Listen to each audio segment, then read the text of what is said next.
doing that every day. If we, none of us would be safe. So, Well, yeah, but say the 10,000 was a year, whatever ago, but the title company somehow missed it. But I've got the insurance. yeah. So I keep the house and the title company deals with the 10,000. Oh, yes, yes. That's what title insurance is for. Okay, so folks, look, we got Tama Real Estate Holdings, that's an investor. We got 20154, that might be one. But that's what you gotta do, is look through here to find out who the investors are. And usually, these are the people you're gonna meet in person when you're down there at the auction. Now, this one went back to US Bank, but they're only a trustee for another bank, but that's who took title. Here's Just In Case Properties, LLC. Now, what I want to do, folks, I think we need at least a 5-minute break, but we will be quitting at 4 o'clock, and it's 5 after. So we're going to take a quick break, as quick as possible, and then we're going to go over contracts and clauses. By the way, I do have these bonus items for the people that signed up today. If anybody signs up, I've got a DVD on a very brand new DVD, How to Estimate Repairs. This is how I do it. And how to do those 3 options I was talking about. And those, even if you exercise your refund period, you get to keep these. Yes. Oh, okay. When you say 30 days is generally 30 days? Or sometimes even less. Yeah, to me, though. But the thing is, because you're selling to cash buyers, there's no reason a cash sale can't be done in 7 days. Yeah, Okay. the title. What you need is a buyer's list, set up in a mass email. And when you have something, email it to all of them. You should have your buyer within 7 days. But you can ask them for Tom Brady about it. There are buyers, there are buyers who do real. Yeah, yeah. You have a website. The other night, I was over at my buddy Dean's house, and standing, Dean Bergali? Dean Ryder. Do you know Dean Bergali? He's an investor too from Fairborn. Now, there were a couple of us standing there after the and the guy was in this room. I don't know anybody. I don't know anybody else. And we all kind of looked at each other, and so I finally said, well, in the last 20-some years, how many wholesalers have ever asked you to buy a house? And he said, 0. And you? I said, 1. You? 0.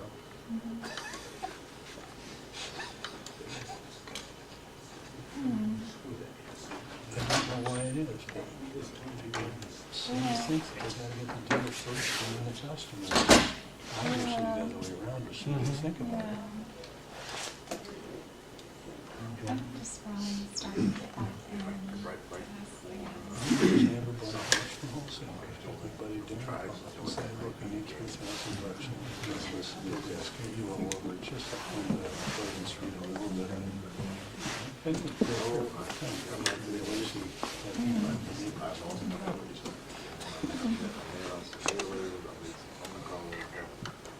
You know what happened? Okay, folks. Any questions so far? I was just wondering, how long do you usually have your contract for?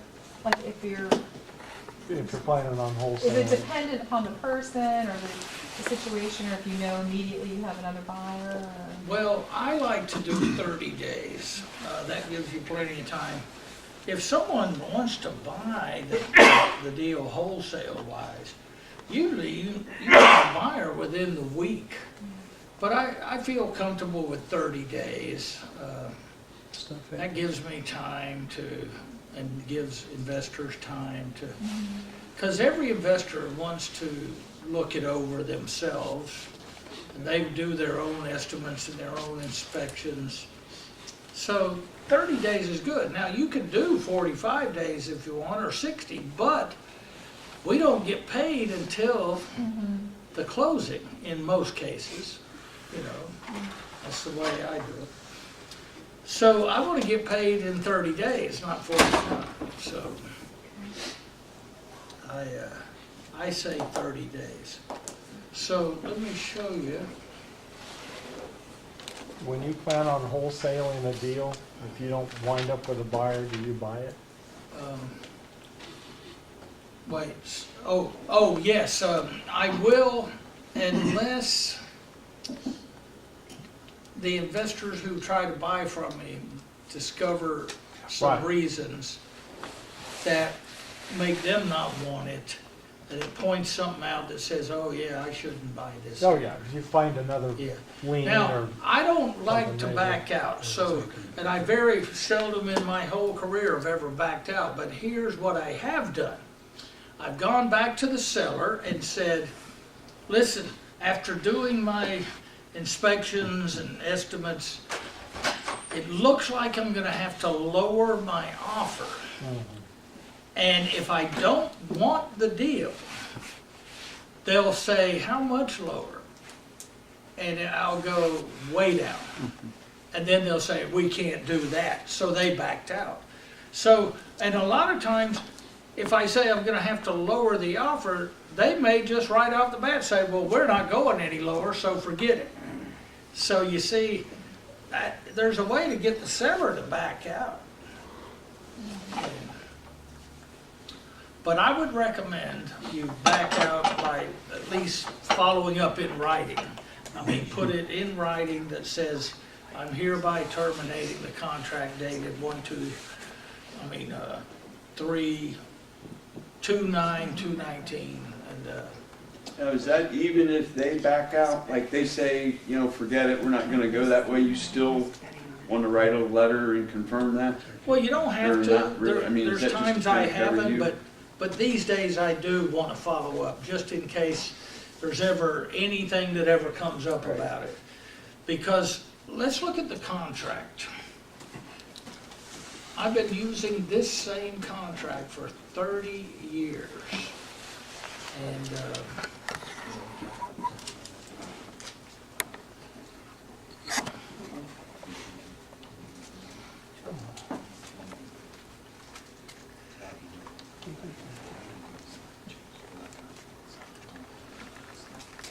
okay, so like here's an offer I wrote recently, and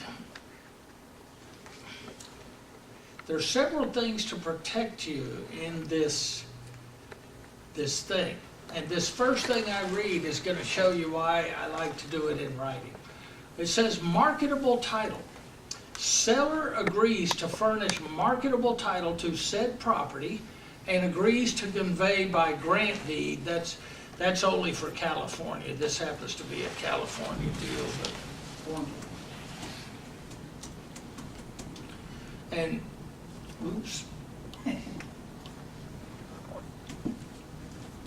And convey by warranty deed, oops, no, there's nothing wrong with that. Oh, yeah, 2 deeds, okay. to purchaser at closing, subject only to the following: all valid restrictions of record and general utility easements serving the property. Now, let's read this. Purchaser shall have a reasonable time after acceptance of this contract, meaning after they've accepted it, in which to examine the title, and in which to furnish the seller a written statement of objections affecting the marketability of said title. Seller shall have a reasonable time after receipt of such objections, and if seller fails to satisfy such valid objections within a reasonable time, then at the option of the purchaser, evidenced by written notice to seller, this contract shall be null and void. So it tells us on the contract we have to do it in writing if we want to back out because of a title issue. Now, what would this be talking about? Let's say that we didn't do a title search until after the contract was accepted, and we find a federal tax lien, like say that one we saw this morning for $4,000. So this is telling us that we could contact the seller and say, hey, listen, there is a federal tax lien, are you gonna pay it? Because it says if seller fails to satisfy this federal tax lien within a reasonable time, the purchaser can declare the contract null and void. So that covers us for title issues. So now I want you I told you I was going to help eliminate your fears.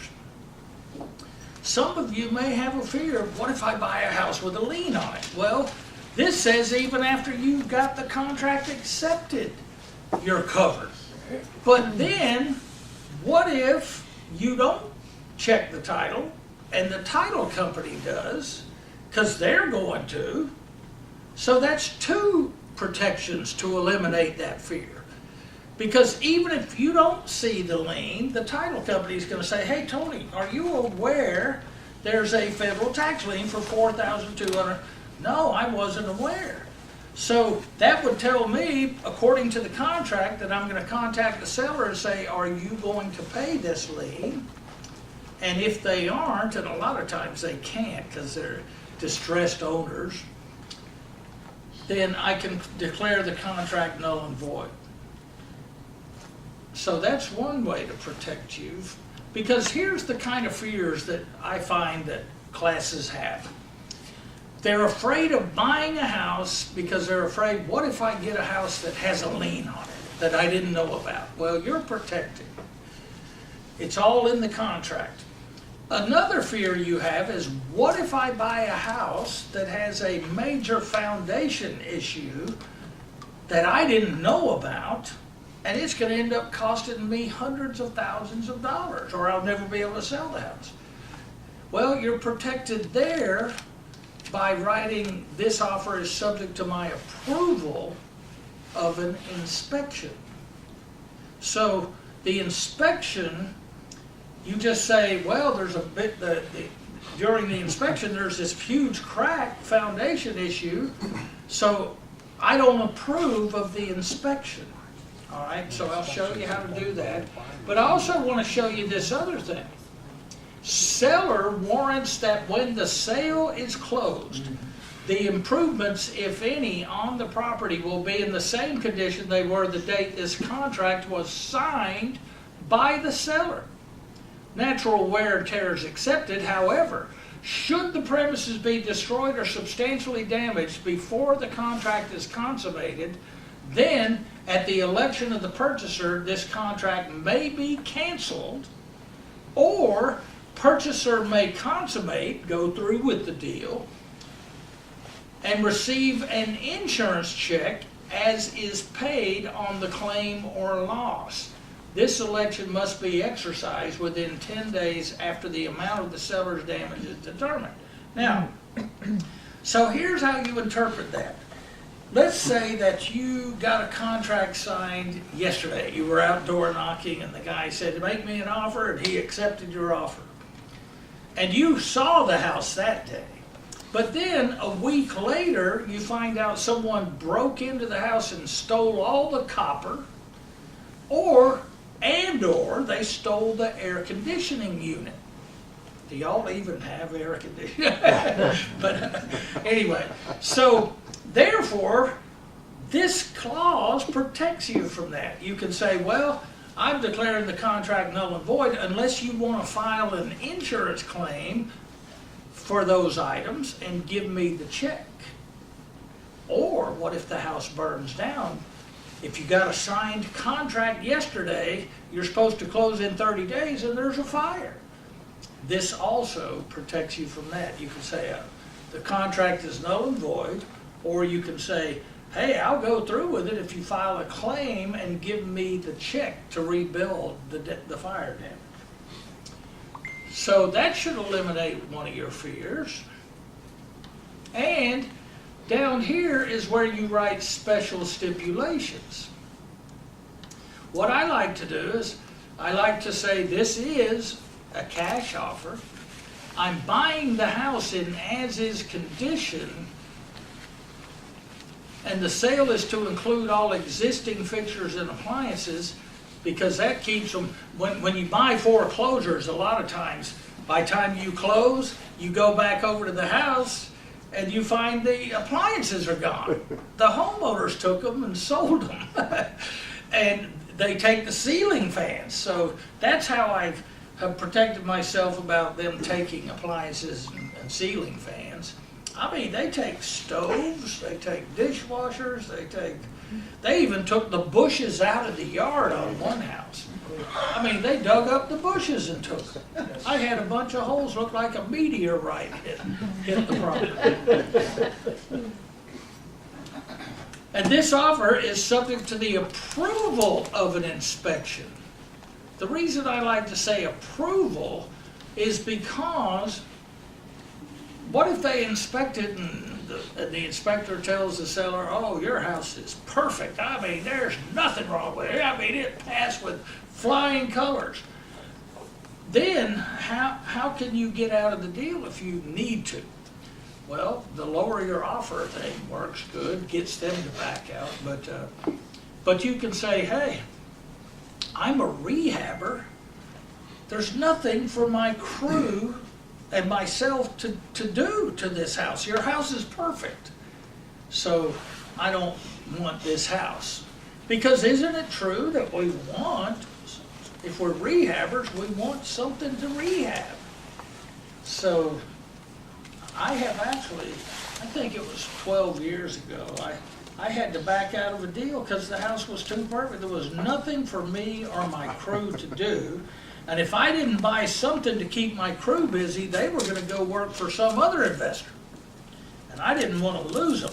How many of you know if you have some good workers, you want to keep those workers?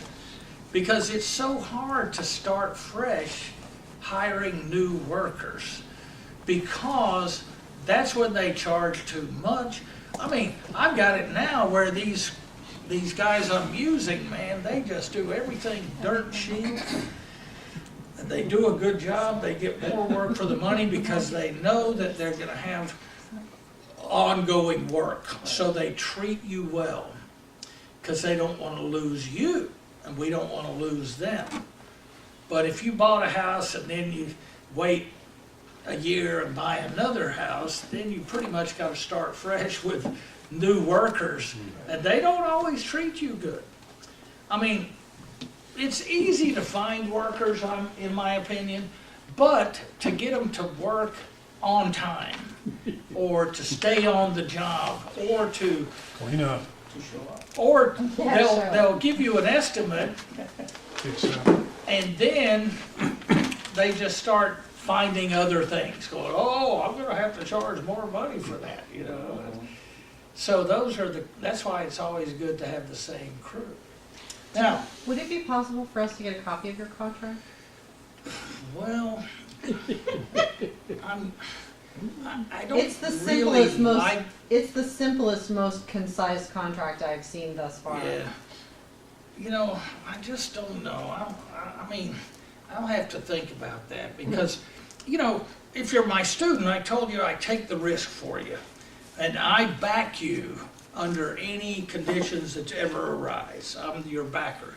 But if I give this to just people that are out using my contract and they get in trouble and they say, well, Tony gave me that contract, then I'm taking the blame for, they're hassling me for something I had nothing to do with, because I had nothing to do with helping you through that deal. But let me show you something. I was Question. just gonna ask you, do you actually go through and physically do an inspection, like the day before closing or the day of closing, or you go back to Oh, yeah. to see if the You property should is actually always the go same? do a final walkthrough the Through, day okay, before closing gotcha. for those two clauses, especially the damage to premises clause. What, you know, if you close and then you go over there and find things missing, it's always good to walk through the day before or Tony, 2 you must days. live in a good neighborhood. We Huh? wouldn't do the day before. It's on the way to closing. Yeah, right. Yeah. Okay, now, remember, I told you, whatever your fear is, you can come up with a clause to eliminate that fear. Here's one of the #1 fears. I just can't make an offer to someone to buy their house knowing I don't have the money. Well, would it help you if you put a clause that says, this offer Subject to me is finding money. contingent on purchaser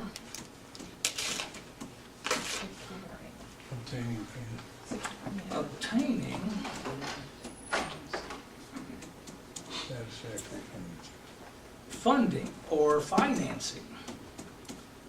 Since it's a cash offer, funding would be a better word to use there.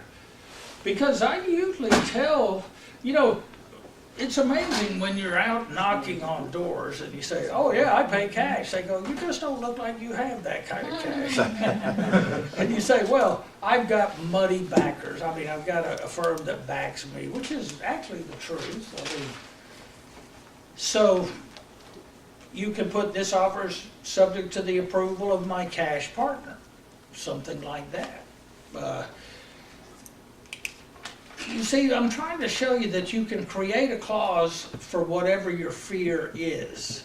If you're afraid to make an offer, then you make the offer subject to you being able to get the financing or the funding. If you're afraid to make an offer for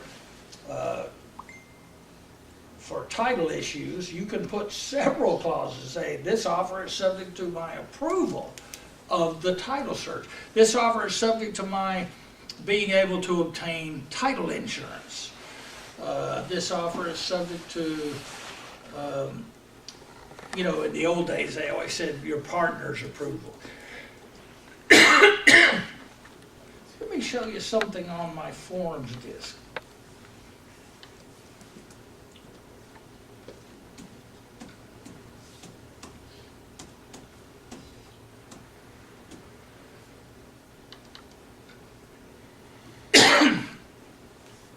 Now, I have contracts already filled out for you for REO and hidden market properties.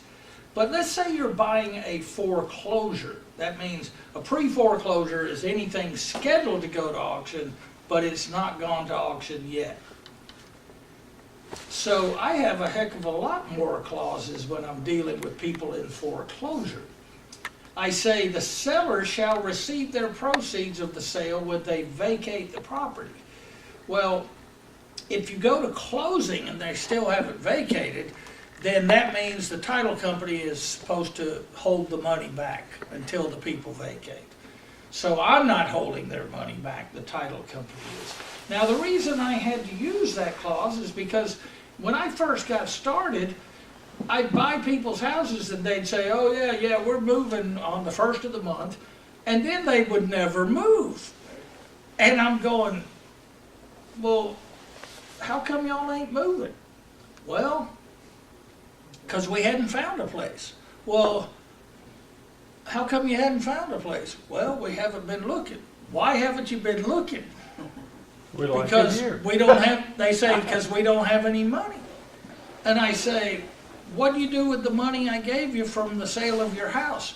Oh man, we got this big screen TV, man. It was on sale. We couldn't pass it up. It was the greatest sale ever, you know. And so now you can't get them out unless you evict them. So that's why by holding any money you were going to give them, the reason we're giving them money is to make sure they have the money to move, right? So you've got to sort of help them. This contract is subject to the buyer being able to stop the seller from foreclosure. There's been times like when the bank says, oh, the auction is within 5 days, so we don't have to accept the money. So that clause would protect me if the bank refused to accept the payoff or the back payments.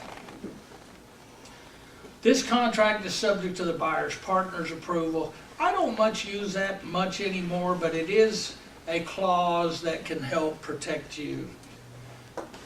Buyer may assign this contract to any person or corporation prior to closing.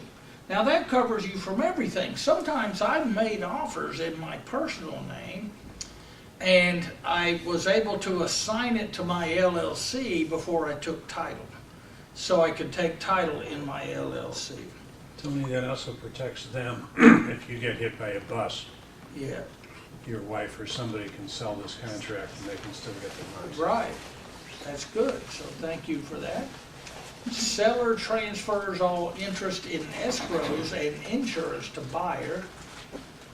Seller will net when they vacate the property. So like I usually use that clause if say I'm doing a short term subject to, if I'm only, sometimes a homeowner, their home would not qualify for a loan even if we wanted to get a loan.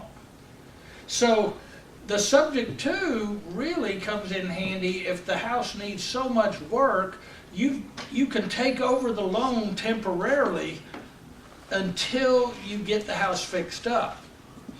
And so in a case where I'm taking over the loan and just giving the seller a net figure like 10,000 or 5,000, I put that in here. Number 7, the liabilities for this property shall be for the property itself and shall not exceed beyond that. And this is the most important one ever. My attorney made this clause just for me and you guys. Seller understands the property is being sold in as-is condition, in need of repairs, and below market value. The only time I've ever seen anybody go to court that was in foreclosure saying they got took advantage of is because they claim they didn't know they were selling their house below market value. So the judge would look at this and say, there's a clause that says you understand you're selling your property below market value. This offer is subject to the buyer and buyer's partner's signature and approval of the title search, and this offer is subject to the buyer's approval of the property inspection. So you see, you can use a lot of different clauses, and you can just create clauses. Like, for instance, let me see. What's another one? What's a fear you might have? How about this? This offer is subject to the Falcons beating Tom Brady. With a stick. Okay. That has to be with the stick. This offer is subject to Big tree in the yard falling on the house. Buyer's wife's approval. Yeah, yeah, that's right. Subject to my wife cooking dinner tonight. That's his calendar. You can easily get out of that one. Yeah.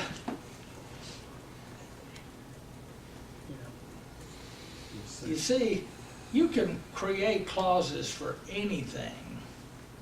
But someone tell me what might be a fear you have on why you would not make an offer. You go out, you see a house, and it's distressed, and you knock on the door and say, hey, would you be interested in selling? They say, yes.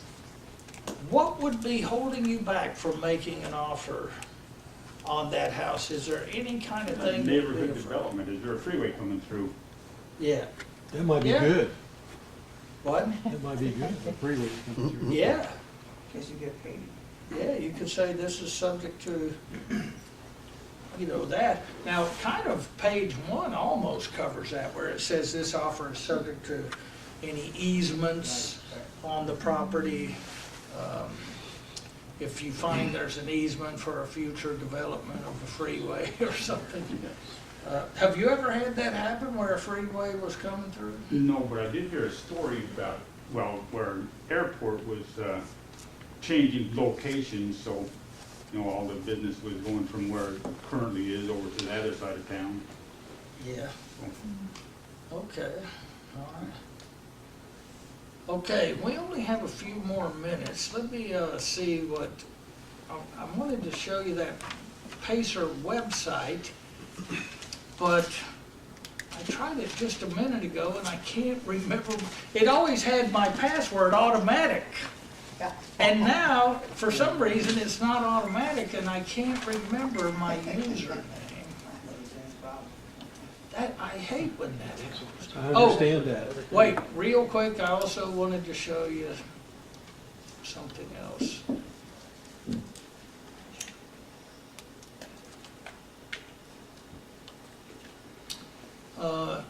I have a, and I gotta tell you, I don't use this much anymore, but one of the fears my students say they have is they're afraid if they get something under contract and show it to other investors, what stops the other investor from stealing the deal? The contract. Going behind your back and telling the seller to back out with you. And it's called a memorandum of contract. The grantee is the seller, grantee is buyer, so you put that in, you put the date, the legal description, and it says, please take notice, the undersigned has entered into a contract to sell the reference property to the grantee. A copy of the contract is on file at either your office or your attorney's office, and you get it witnessed in a notary public. You can actually record this at the county courthouse, and nobody can buy that house unless they come to you and get you to release this. Now, in the old days, I used to use that because I had that fear. But once you establish a couple of good investors that they trust you, you've done good for them, they've done good for you, you don't have to file these. Because it is kind of a hassle when you record it, then people come to you and want you to release it or whatever, or if you go through with the deal, you've got to release it. Because they can't close without the title company contacting you and getting you to release it. But if that is your biggest fear, I can tell you that most sellers have refused to deal with other people that come to them after they get it under contract. Do y'all know of any stories where you've seen a seller that, oh, go ahead, Marcia, tell us. I've used it twice, and they had to pay both times where sellers went around my back and signed up with somebody else. Yeah? But I had filed that and never mentioned it. I just filed it at the courthouse. Yeah. And they went to close, their lawyer was calling, wanting to know what it was going to take to cancel it. Yeah. And we told them how much that was going to be. Yeah, there you go. How about a hand for Marcia? If you would do something like that Oh, again, yeah. would you? Oh, yes. Most definitely. Yes, yeah. That is great.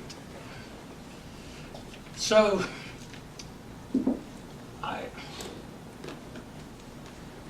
I have letters to probate people, I have letters to homeowners, investors. I even have letters you can leave on every door. Now, where would that come in handy? When you're door knocking, you run across neighborhoods where somebody will say, oh no, I've lived here all my life and so has everybody else in this neighborhood, and we're all staying until we die or go into an old folks home. And they are on a daily basis.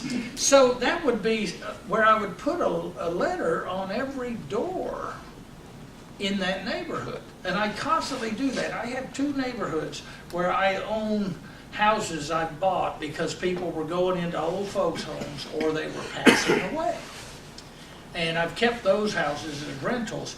But I flyer those neighborhoods with this letter often, because every day there's somebody that's either going into an old folks home and they need to sell the house, or so what I'm saying is it's elderly neighborhoods. And it's hard to figure those out unless you're a door knocker and someone tells you, oh, we've all lived here. Nobody sells in this neighborhood.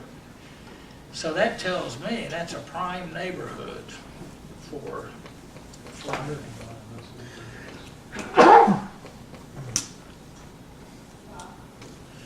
Okay, a lot of times if you knock on foreclosures, they have these things where a lot of people in foreclosure, you say, do you want to sell your house? No, I'm just going to file bankruptcy and I'll get to keep my home. Well, what I do is I give them a copy of this that is straight from my bankruptcy class. I took a bankruptcy law class. It was 8 weeks long. And I learned all these things to give to homeowners. And it says, if you're filing Chapter 13, you have to qualify. You have to have income to do that. And so it gives this is right out of the deal. And then I have homeowners' wages can or will be garnished. So I explained to them that, that if you file Chapter 13, they can garnish your wages. Do you want that? Homeowners must pay the back payments early in their plan. So if they're behind 3 payments and they can't pay the whole amount, if they file Chapter 13, now they have to pay their regular house payment on time plus a portion of their back payments. So that means their payment actually goes up if they file bankruptcy, if they file Chapter 13. Now, so by these things being explained to them, and this is right out of the manual,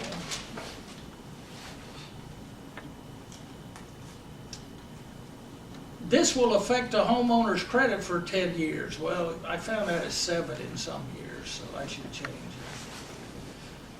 it. And the homeowner may lose their home to foreclosure anyway. I've got just a couple of minutes to see if I can open up that website to show you what I mean.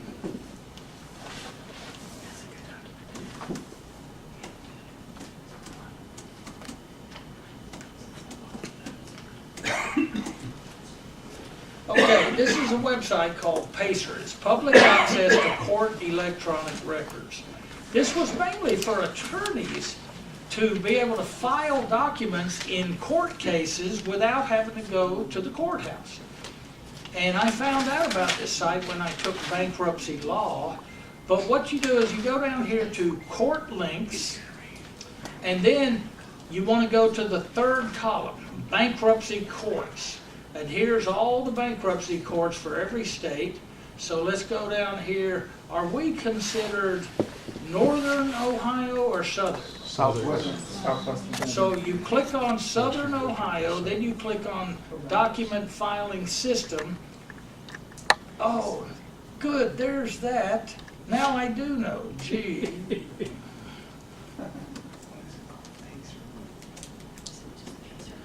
I just couldn't remember my username. I can't tell what the password says. It's the same as all of them. That's the same as all of them. ... That's the password to everything. So you've got it.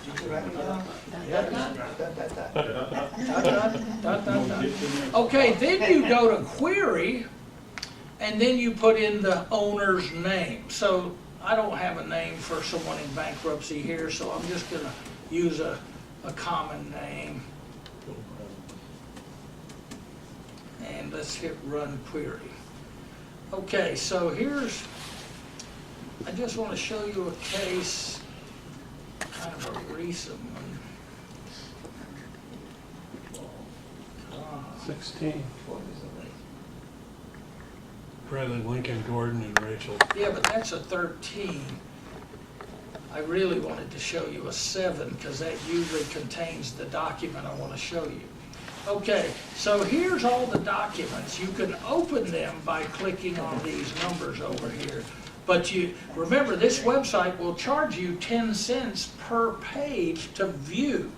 So I tell people the way, but you know, if you don't, this website, you'll never have to pay a dime if you keep your quarterly bill below $15. I have mastered that because I don't go around just opening any old document. I know the only document worth reading to me is the document called Order on Motion for Relief of Stay. And usually you'll only see it in a chapter 7. Occasionally you'll see it in a chapter 13. But just remember the word relief of stay. Because you see, there's going to be 2 of them in a case. It'll be the bank filing the motion for relief of stay, and then the court will answer with an order on that motion for relief of stay. So the only document you ever really have to look for or open is the order on motion. Now, what that means, folks, is it means that the house has been released to go to auction. That means it's released out of the bankruptcy. So now the homeowner can sell it. So that would give you a chance to go back and talk to the seller. Remember, I showed you one this morning where we went back after we saw the order on motion. That's the only thing that releases the house unless the case is dismissed. Okay, so let me go to a chapter 7, but unless I find one after 2005, it's not going to be any good. But I can easily use another common name. Okay, there's one from 2008, but I don't know if that'll be any good because a single guy, he probably doesn't have a home.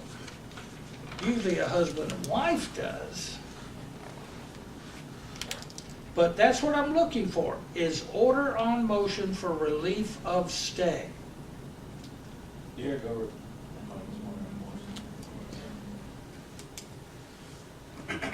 And they're making him file his income tax return. Now you see this reaffirmation agreement? That's where he's reaffirming one of his debts. You know, sometimes in a chapter 7 you can keep your home if you can prove you can pay for the house. And the bank may let you reaffirm that debt. Okay? Let's go to another one to see if I can find that actual motion. Now, when I'm doing a foreclosure deal, I check to see, and there's always a house involved in a foreclosure, so that's where we'd see it. We're just doing people that are randomly may not have it. So let's see, let me try Smith. Robert, just for the hell of it. That might not be common enough. Come on. Okay, lots of chapter 7s.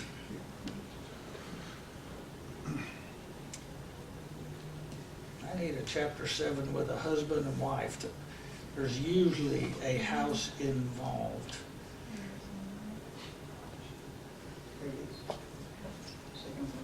How about this one?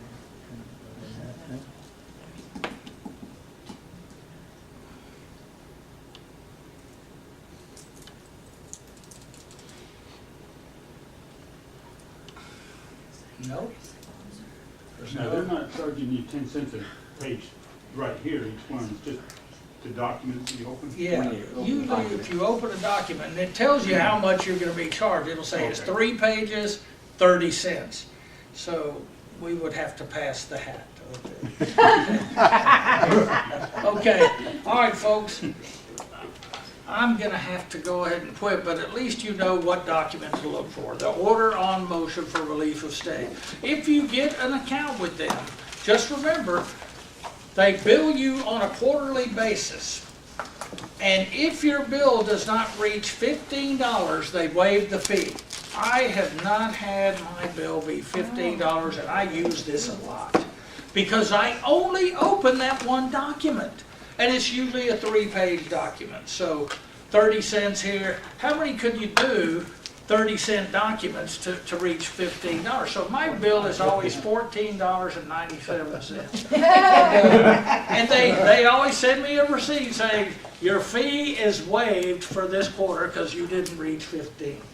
All right, folks. What's the URL address? I can't see it. Oh, it's www.pacer, PACER.gov, G-O-V. Now, folks, the latest flight out for me is 6 o'clock. I've been here 4 days. It's hard for me to be gone 4 days. 3 days is my max usually, but I've been gone 4. So I got to get back, man. I got so much going on back home. And plus my dad has dementia. But, so I've got to try and catch this 6 o'clock flight. But I tell you what, if you haven't signed up, you still have one last chance to get that great price of $9.97. And we have the materials here to take home. But thank you for being here. I hope you learned a lot today. Now, for those of you that did sign up for the class, you'll get your first coaching training call invitation Tuesday for a Thursday night call. I do them at 9 o'clock. Now, I record every one of them, so if for some reason you can't attend because you're going to church or something, just send me an email and I'll email the recording. But the live calls are best. I really want you to be on it because you get to ask questions back and forth. It's a webinar. It's just like what we've been doing today. I'm showing you how to do title searches. I'm showing you how to do things to keep the business going. So you could say, Tony, show me one more time how to do that bankruptcy thing. I'll show you on the webinar because you're logged into my screen. And it's great. I've been doing them for 15 years every week except for the exception of a Christmas holiday, if Christmas is on a Thursday or whatever. But what I do is if Christmas is on Thursday, then I'll do the call on a Tuesday, the Tuesday before. So I always try to keep in touch with all my people every week to keep you updated and motivated. I'm always telling, see, I'm not going anywhere. I'm not the kind where you're going to sign up and then you can't find me for the rest of your life. I'm there every week for you. Okay, those calls are actually worth the training, the cost of the training itself, I've been told. And here's another thing about it.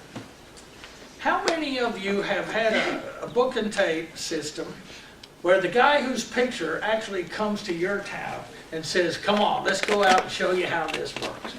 I mean, it's great. You just can't find a better price. I mean, a better system of learning and doing it.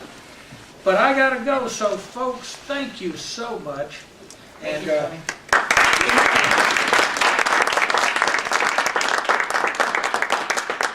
I hope you all have a wonderful weekend.